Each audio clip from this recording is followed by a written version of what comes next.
Sizdən xahiş edirik ki, xəbərə keçmədən öncə videonu bəyənin və rəy bölməsində fikirlərinizi bildirin. Dünyada və ölkədə baş vermiş ən son xəbərləri bizdən izləyin. Bunun üçün kanala abunə olmağı və bildiriş simvolunu açmağı unutmayın. İndidən təşəkkürlər. Salam əziz izləyicilər. Şok iddia. Dəli Əhməd müalicə aldığı yerdən qaçdığı deyilir. Məsələ ilə bağlı rəsmi açıqlama gözlənilir. Şad xəbər. Bəzi ailələrə sosial ödənişlərin verilməsində yeni qaydalar tətbiq olunur. Proses daha sürətli və sadə olacaq. Son dəqiqə. Pensiya yaşının 60-a endirilməsi yenidən gündəmdədir. Bu dəyişiklik baş tutacaqmı? Bütün detalları ilə az sonra.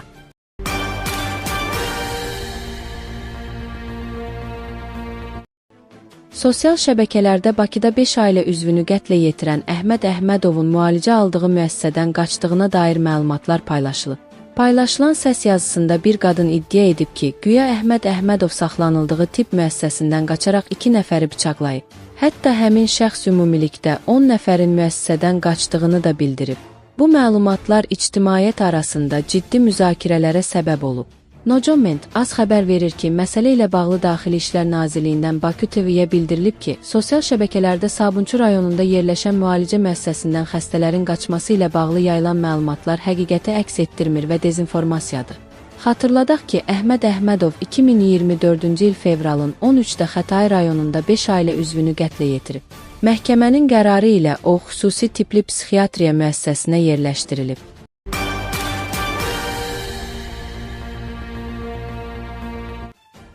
Xəbər verdiyimiz kimi, Azərbaycanda hamiləliyə və doğuma görə müavinətin verilməsi mexanizmində yeni mərhələ başlayır. Artıq prosesin elektronlaşdırılması və avtomatlaşdırılması nəzərdə tutulur ki, bu da gələcək analar üçün sənəd yükünün azalması, ödənişlərin daha sürətli həyata keçirilməsi və şəffaflığın artırılması baxımından diqqət çəkir. Yeni qaydalar həm müavinətin hesablanma mexanizmini, həm də hüquq əldə etmə şərtlərini yenidən gündəmə gətirib. Yeni tətbiq edilən sistemdə vətəndaşların ən çox qarşılaşa biləcəyi problem nə ola bilər və bunun qarşısını almaq üçün hansı addımlar atılmalıdır? Nocoment az xəbər verir ki, səhiyyə iqtisadiyyatı üzrə mütəxəssis Nərmin Abbaslı deyib ki, hamiləlik və doğuma görə müavinətlərin elektronlaşdırılması Azərbaycanın rəqəmsal dövlət quruculuğu yolunda atdığı növbəti uğurlu addımdır.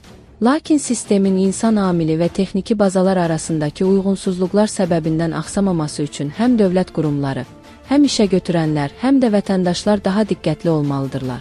Gələcək anaların bu həssas dövrdə əlavə qayğılarla qarşılaşmaması üçün rəqəmsal infrastrukturun insan yönümlü olması əsas şərtdir.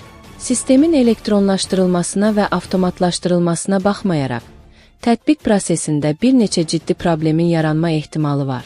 Ən böyük risk fərqli dövlət qurumlarının bazaları arasındakı inteqrasiya xətaları ola bilər. Məsələn, həkimin sistemə daxil etdiyi məlumatla işə götürənin əmək müqaviləsi bildirişindəki məlumatlar, soyadın dəyişməsi, iş stajı və ya əmək haqqı məbləği arasında ən kiçik uyğunsuzluq belə sistemin ödənişdən imtina etməsinə səbəb ola bilər. Nərmin Abbaslının fikrincə, yeni sistemdə işə götürənlərin üzərinə böyük məsuliyyət düşür. Müəssisə tərəfindən sosial sığorta haqlarının vaxtında ödənilməməsi və ya hesabatların gecikdirilməsi sistemin avtomatik olaraq müavinət təyinatını dayandırmasına gətirib çıxara bilər. Xüsusilə ucqar regionlarda yaşayan və rəqəmsal resurslardan istifadə bacarığı aşağı olan vətəndaşlar üçün portallar vasitəsilə prosesi izləmək çətinlik yarada bilər.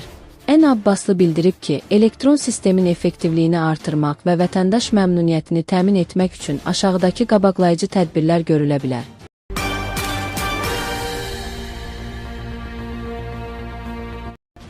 Azərbaycanda aktual məsələlərdən biri olan pensiya sistemi ilə bağlı müzakirələr davam edir.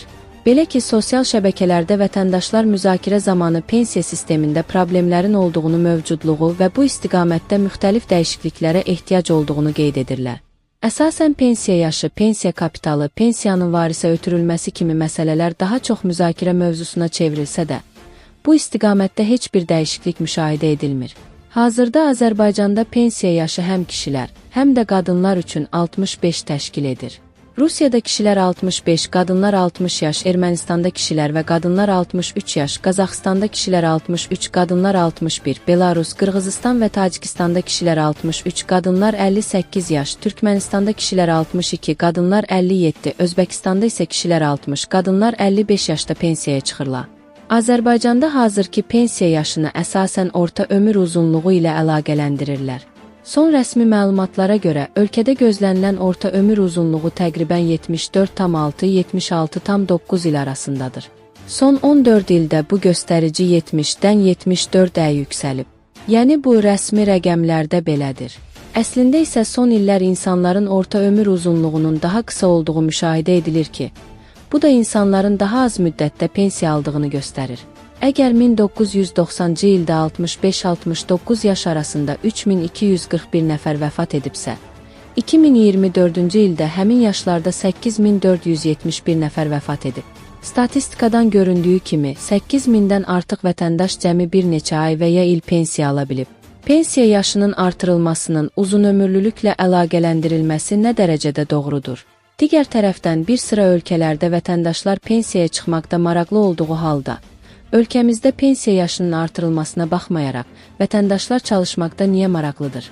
Nocoment az xəbər verir ki, məsələ ilə bağlı iqtisadçı ekspert Rəşad Həsənov 2017-ci ildə əmək pensiyaları haqqında qanuna edilən dəyişiklik nəticəsində Azərbaycanda pensiya sistemi və onun əlçatanlığı təşviq ediciliyi əhəmiyyətli dərəcədə zəiflədiyi bildirib. Nəticədə pensiyaçıların sayında ciddi azalmalar baş verir.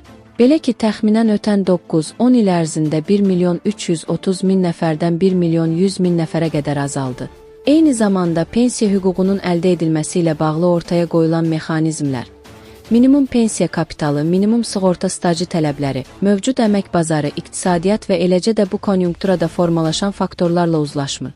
Təbii ki, həmin dövrdə pensiya sisteminə dəyişikliklərdə əsas məqsəd əmək pensiyaları sistemində xərclər və gəlirlərin optimallaşdırılması istiqamətində müəyyən bir nəticə əldə etmək idi.